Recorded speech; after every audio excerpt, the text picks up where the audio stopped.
नमस्कार मंडळी, आज तिखट तडकाच्या किचनमध्ये बनतंय काळा वाटाण्याचं सांबार। तर इथे हे काळे वाटाणे मी रात्री भिजत घातले होते आणि आज कुकरला त्याच्यात 3-4 शिट्ट्या करून घेतल्यात। बघा छान शिजलेत। आपण ही डायरेक्ट कुकरमध्येच करणार आहोत ही भाजी। तर त्यासाठी लागणारा मसाला बघूया। इथे मी थोडं ओलं आणि थोडं सुकं खोबरं घेतले, एक कांदा घेतलाय, मोठा होता तो जरा, थोड्या लसणाच्या पाकळ्या, आलं, थोडी कोथिंबीर, एक हिरवी मिरची आणि एक लाल मिरची। हे आपल्याला मिरची कोथिंबीर सोडून आपल्याला हे सगळं थोडंसं भाजून घ्यायचं आहे। तर आपण पहिले भाजून घेऊया।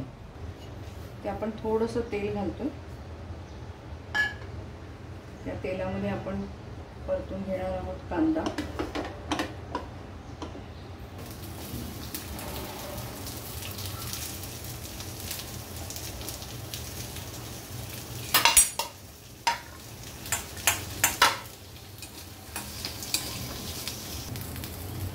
इथे बघा आपला कांदा छान भाजला गेला, तो आपण काढून घेऊया।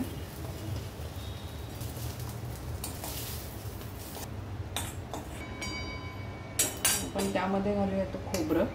हे ओलं आणि सुकं थोडंसं मिक्स आहे।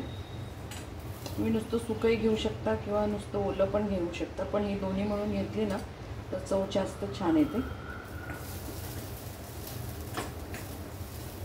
याला काय आपल्याला तेल टाकायचं नाही, कोरडंच भाजायचं आहे।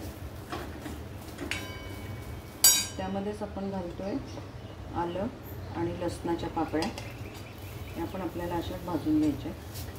इथे गरम मसाला काही घेतला नाही आहे, कारण माझ्या मसाल्यामध्ये सगळं काही आहे। जर तुमच्याकडे गरम मसाल्यामध्ये नसेल तर एक थोडी दालचिनीचा तुकडा, लवंग, मिरी 2-2, 3-3 असे घेतले, तमालपत्र, एक मसाला वेलची, आणि ते वाटलं याच्यामध्ये तरी चालेल, पण मी आता पावडरच घालते कारण जे आहेत म्हणून।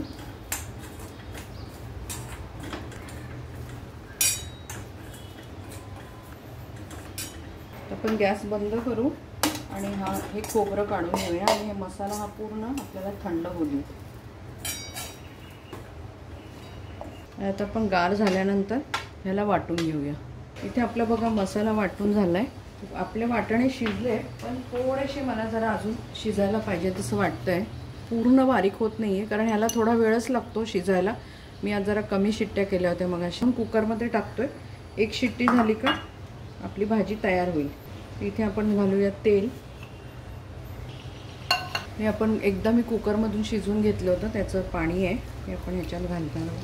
इथे आपलं तेल तापलंय चांगलं, त्यामध्ये घालूया तमालपत्र, एक दालचिनीचा तुकडा, मोहरी चांगली तडतडली, घालूया जिरं,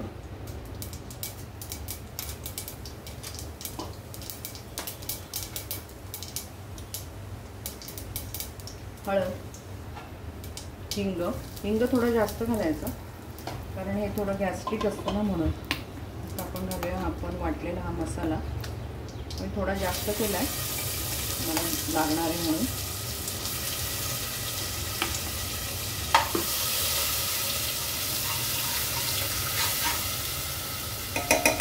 मिक्स करून घेऊ। हे घालतोय आपण धन्याची पूड। हे वाटण्यात धने घेतले असते तरी चाललं असतं, मी सांगितलं होतं मगाशी। जिरेपूड,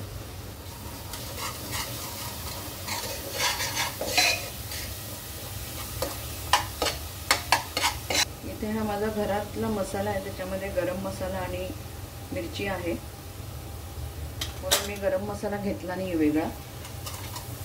आपल्याला ह्याला छान तेल सुटेपर्यंत आपल्याला परतून घ्यायचं। हे काळा वाटाण्याचं सांबार आंबोळीबरोबर, घावण पोळीबरोबर तर चांगलंच लागतं, पण कोंबडी वड्यांबरोबर पण खूप छान लागतं। ते आपण घालतोय हे जे शिजलेलं जे पाणी आहे ते आपल्याला छान तेल सुटेपर्यंत ह्याला परतून घ्यायचं मसाल्याला।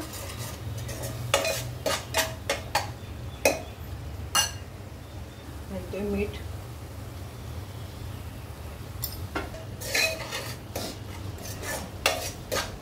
तुम्ही हे असं वाटण करून ठेवलं ना कुठल्याही भाजीला छान वापरता येतं। चांगलं 4-5 दिवस ते जर तुम्ही तेलात परतून ठेवलं तर 8 दिवस छान राहतं। घाईच्या वेळेला आपल्याला वाटणाची जर भाजी करायची असेल तर तो पर्याय एकदम चांगला आहे.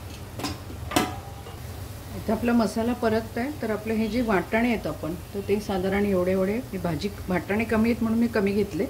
थोडेसे मिक्सरमध्ये टाकायचे आणि एक फिरवून घ्यायचं जरा, त्याची चव छान लागते. इथे आपला मसाला छान परतला. तर हे आपण जे काळे वाटाणे थोडेसे वाटून घेतले होते मिक्सरमधून ते आपण घालूया. त्यामध्येच हे शिजलेलंच पाणी आहे ते घालते आणि परत आपल्याला थोडंसं परतून घ्यायचं. अशा कडधान्याचे उसळीला जर तेच कडधान्य थोडे मिक्सरमधून काढले आणि घातले ना आपण तर त्याची चव छान येते आणि भाजी मिळून पण येते. ते मसाला आपला छान परतला आहे, आपण घालून घेऊया हे वाटाणे.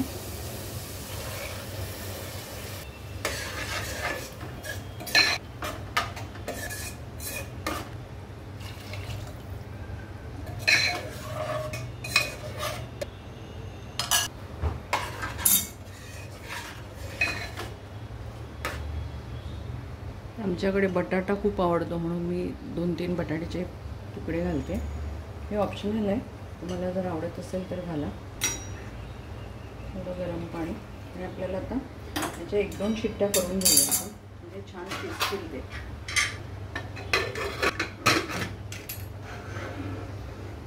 ते बघा आपलं छान मस्त एकदम रसरशीत काळ्या वाटाण्याची सांबार तयार झाले. बटाटे आणि चणे असे दिसतील असं उकळून द्यायचं.